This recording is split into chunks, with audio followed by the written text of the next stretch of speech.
Hey guys, welcome to my YouTube channel MBA Pathshala. मेरे YouTube channel MBA पाठशाला पर आप सभी लोगों का स्वागत है।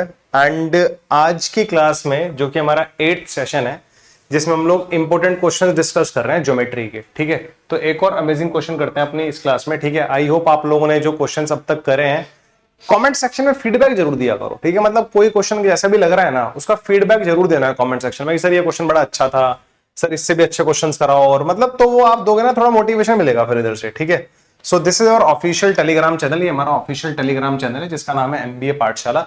आप लोग इसको जरूर ज्वाइन कर लेना। ठीक है, क्योंकि सारे अपडेट्स आप लोग यहीं पर मिलने वाले हैं। अभी आप लोगों की जो स्क्रीन पर क्वेश्चन आएगा, सबसे पहले आप लोगों को वीडियो पॉज करके उसको खुद ट्राई करना है। फिर अगर वो क्वेश्चन ट्राई नहीं होता है तो फिर उसका सॉल्यूशन देखेंगे। ठीक है, so this is our question number जो भी है। ठीक है, क्वेश्चन नंबर आई थिंक 8 होगा। ठीक है, तो आप लोग इसको ट्राई करो एक बार जरा, क्वेश्चन क्या बोलता है। क्वेश्चन में हमें एक रेक्टेंगल दिया हुआ है, इन रेक्टेंगल एबीसीडी एक रेक्टेंगल दिया हुआ है। ठीक है, आप वीडियो पॉज करके पहले सॉल्व करना है। ठीक है, फिर देखना। ठीक है, चलो, आई होप आप लोगों ने इसको ट्राई कर लिया होगा। तो ABCD is a rectangle, area of triangle DJF. Where is DJF? DJF का एरिया अपने को 12 दिया हुआ है। ठीक है, ये वाला एरिया 12 है। And area of quadrilateral F Y E C, इस क्वाड्रिलेटरल का एरिया भी कितना दिया हुआ है? 12 दिया हुआ है। एरिया बी ई एक्स अपने को 6 दिया हुआ है। And we have to find the area of this shaded portion. हमें इस शेडेड पोर्शन का एरिया बताना है कितना होगा। इस शेडेड पोर्शन का एरिया मुझे बताना है कि ये कितना होगा। ठीक है, चलो देखते हैं जरा इसको सॉल्व कैसे करेंगे। बच्चे, आप लोगों को इस क्वेश्चन को सॉल्व करने के लिए किस कॉन्सेप्ट की जरूरत है, पहले मैं आप लोगों को बता देता हूं कि कौन सा कॉन्सेप्ट आपको आना चाहिए। आप लोगों को पता है, जैसे अगर हमारे पास ये कोई रेक्टेंगल है, इस रेक्टेंगल का जो बेस है, आपको पता है अपोजिट साइड्स पैरेलल होती हैं। ये बात आपको पता होगा, अपोजिट साइड्स पैरेलल होती हैं। रेक्टेंगल का जो बेस है, अगर इस बेस पर आप कोई भी एक रैंडम ट्रायंगल बनाओगे, तो अगर मान लो ये हमारे पास ए है, ये हमारे पास बी है, ये हमारे पास सी है, और ये हमारे पास डी है, और ये हमारे पास ई है, तो आप लोगों को इतना समझना पड़ेगा, जो area of triangle E A B होता है ना, वो जस्ट हाफ होता है of area of rectangle A B C D के। तो रेक्टेंगल का एरिया का जस्ट हाफ होगा इस ट्रायंगल का एरिया, यदि दोनों का बेस सेम है। ठीक है, अब हो सकता है बेस ये हो, अगर मैंने कल को मान लो इसको बेस मान के, यदि मैंने इसको बेस मान के, ठीक है, अगर मैंने इधर इसको बेस माना, ठीक है, वेट अ मिनट, मैंने कल को इसको बेस माना और मैंने इधर एक ट्रायंगल बना दिया इसको बेस मान के, ठीक है, तो मान लो ये पॉइंट हमारे पास एफ है, तो सिमिलरली इधर भी जो एरिया बी एफ सी होगा ना, जो area of triangle B F C होगा, area of triangle B F C भी half of area of rectangle ABCD होगा।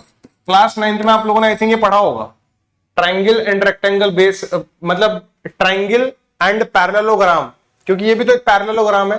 ठीक है, अगर उनको सेम बेस पे बनाया जाता है तो ट्रायंगल का एरिया पैरेललोग्राम के एरिया का हाफ होता है। तो इसी कॉन्सेप्ट का यूज करेंगे अपन लोग इस क्वेश्चन को सॉल्व करने में। देखते हैं जरा इस क्वेश्चन को सबसे पहले। ठीक है, जितने भी पार्ट्स है ना छोटे छोटे, जैसे ये एक पार्ट है ट्रायंगल, ये एक पार्ट है, ये एक पार्ट है, इधर ये एक पार्ट है, ठीक है, ये एक पार्ट है, ये एक पार्ट है, इन पार्ट्स को नाम दे रहा हूं मैं। इसका एरिया मान लेते हैं A1 है, इसका एरिया मान लेते हैं A2 है, इसका एरिया मान लेते हैं A3 है, इसका एरिया मान लेते हैं A4 है, इसका एरिया मान लेते हैं A5 है, इसका एरिया मान लेते हैं A6 है, इसका एरिया मान लेते हैं A7 है, इसका एरिया मान लेते हैं A8 है। शॉर्टकट मतलब लिखने में आसानी रहेगी, अदरवाइज पूरे पूरे नाम लिखने पड़ेंगे। सबसे पहले आप लोग मुझे बताओ जरा, ठीक है, आपको AB दिखाई देता है, AB दिखाई देता है, AB बेस पर पूरा रेक्टेंगल भी बना हुआ है, और AB बेस पर ये AFB ट्रायंगल भी बना हुआ है।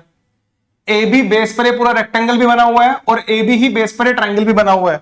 तो यहां से आपको पता होना चाहिए एरिया ऑफ ट्रायंगल AFB, जो AFB का एरिया होगा वो जस्ट हाफ होगा रेक्टेंगल के एरिया से। इतनी क्लैरिटी आप लोगों को होनी चाहिए, सबसे पहले तो बात समझ में आती है। तो area of triangle AFB just half होगा ऑफ एरिया ABCD के, है ना, एरिया AFB हाफ होगा ABCD के। दूसरा पॉइंट इधर देखो जरा, क्या आपको ये एक बेस दिखाई देता है, ये AD एक बेस दिखाई देता है, AD बेस पे एक रेक्टेंगल ट्रायंगल दिखाई दे रहा है, ट्रायंगल AED एक ट्रायंगल है। इस ट्रायंगल का एरिया ABCD के एरिया का हाफ होगा, क्योंकि सेम बेस पे है और बिटवीन सेम पैरेलल है, मतलब इस बेस से उसको टच कर रहा था, ऐसे ही इस बेस को सामने वाले साइड को टच कर रहा है। तो एरिया ऑफ ट्रायंगल AEDG होगा, वो भी area half of area ABCD होगा। आया ना? ये बताओ जरा मुझे, यहां तक की बात आप लोगों को समझ में आ गई क्या? अगर इतनी बात आप लोगों को समझ में आ गई तो क्वेश्चन आप लोगों के सामने सॉल्व हो चुका है ये भी हाफ एबीसीडी के बराबर है, ये भी हाफ एबीसीडी के बराबर है। तो इन दोनों इक्वेशन से मैं बोल सकता हूं कि area of triangle A F B बराबर होगा area of triangle A E D के। तो ए एफ बी के एरिया में कौन कौन से पार्ट आ रहे हैं, ए एफ बी में कौन कौन से पार्ट आ रहे हैं, A2 A7 A6। तो ए एफ बी को मैं बोल सकता हूं ना A2 plus A7 plus A6। AED में कौन कौन से पार्ट आ रहे हैं, AED में 4 7 8, A4 plus A7 plus A8। हाँ है ना भाई, यही तो पार्ट्स के नाम रखे हैं ना। ये A7 ये वाला पार्ट है, A6 ये वाला पार्ट है, A8 ये वाला पार्ट है, A1 ये वाला पार्ट है, A2 ये इतना पार्ट है, ये क्वाड्रिलेटरल A3 है। तो इनके नाम रख दिए थे छोटे छोटे हम लोगों ने, ताकि बार बार रिपीट ना करना पड़े। A7 से A7 उड़ जाएगा, उड़ जाएगा ना A7 से A7, हाँ है ना। यस, यहां तक की बात आपको आई थिंक क्लियरली समझ में आ गई होगी। ये उड़ रहा है ना, किसी को दिक्कत तो नहीं इसमें, ठीक है।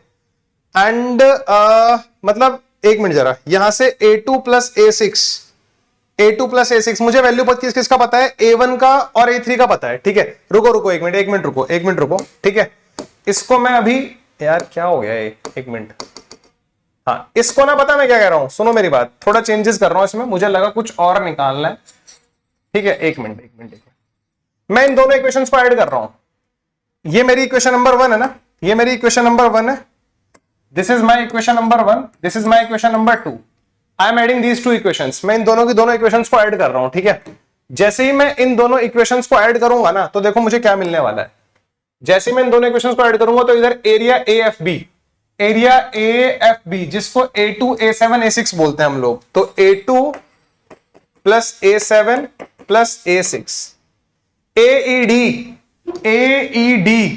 A4 A7 A8 plus A4 A7 A8। आप बोलोगे सर पहले वाला तरीका आपने पीछे कदम क्यों खींचे अपने, पहले जैसे कर रहे थे, क्योंकि उसमें A7 चाहिए था, A7 भी रिड्यूस हो गया था, और A7 ऐसे ट्वाइस आ रहा है। अभी देखना तुम कैसे सोल्व हो जाएगा ये, हाफ एबीसीडी हाफ एबीसीडी, आधा एबीसीडी आधा एबीसीडी, पूरा एबीसीडी, पूरे एबीसीडी कह रहे कितना होगा देख लो जरा, A1 plus A2 plus A3 plus A4 plus A5 plus A6 plus A7 plus A8। ये आटो के आटो पार्ट्स मिलके तो एबीसीडी बनाते हैं, बस रिड्यूस कर दो। A2 A2, A7 A7, A6 A6, A4 A4, A8 A8।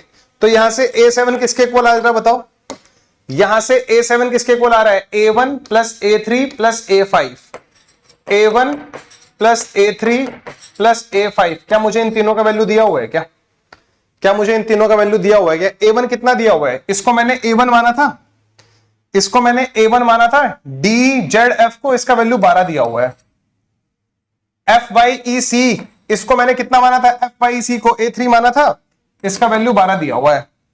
BEX, where is BEX? BEX इसको मैंने A5 माना था, इसका वैल्यू 6 दिया हुआ है। तो A1 A3 A5 का वैल्यू हमारे पास गिवन है, इनको जरा पुट कर दो जरा यहां पर। A1 कितना आ रहा है, 12 प्लस 12 प्लस 6, कितना आ जाएगा इसका आंसर, 24 और 6 कितना होता है, 30। A7 का वैल्यू 30 आ गया, A7 का वैल्यू कितना आ गया, 30 आ गया। अगर A7 का वैल्यू 30 आने लग रहा है तो यही तो A7 पूछा था मुझसे, 30 is the correct answer to this question. कौन सा कॉन्सेप्ट और कितना प्यारा क्वेश्चन, कितना इजी कॉन्सेप्ट इस क्वेश्चन में यूज हुआ कि हाँ भाई ट्रायंगल का एरिया रेक्टेंगल के एरिया का आधा होता है, और कितना प्यारा क्वेश्चन बन के बाहर निकला है इतने से छोटे से कॉन्सेप्ट पे। मतलब हम लोग सोचते हैं कि हमें कॉन्सेप्ट पता है बट इंप्लीमेंटेशन नहीं पता। जितनी ज्यादा प्रैक्टिस करोगे ना क्वेश्चंस की, उतना ज्यादा इन कॉन्सेप्ट्स का इंप्लीमेंटेशन समझ में आएगा कि हाँ यार इसको ऐसे इंप्लीमेंट करना था, इसको ऐसे इंप्लीमेंट करना था। तो क्वेश्चंस का इंप्लीमेंटेशन बहुत जरूरी हो जाता है। कॉन्सेप्ट जो आप लोगों ने पढ़े उसको क्वेश्चंस में इंप्लीमेंट करो, सोचो थोड़ा दूर तक, ठीक है। तो बड़ा ही प्यारा क्वेश्चन था ये, ठीक है। आई होप आप लोगों सभी को समझ में आएगा, इस कॉन्सेप्ट पे बेस्ड था यार वो, ठीक है। चलो कुछ नहीं करा था, इन दोनों को ऐड कर दिया था, इधर पूरा एबीसीडी बन गया था, इधर ये दो आ गए थे, इधर इन दोनों को ऐड कर दिया और इधर पूरा आधा एबीसीडी पूरा एबीसीडी बन गया। कट वट के ये बचा हमारे पास, ठीक है।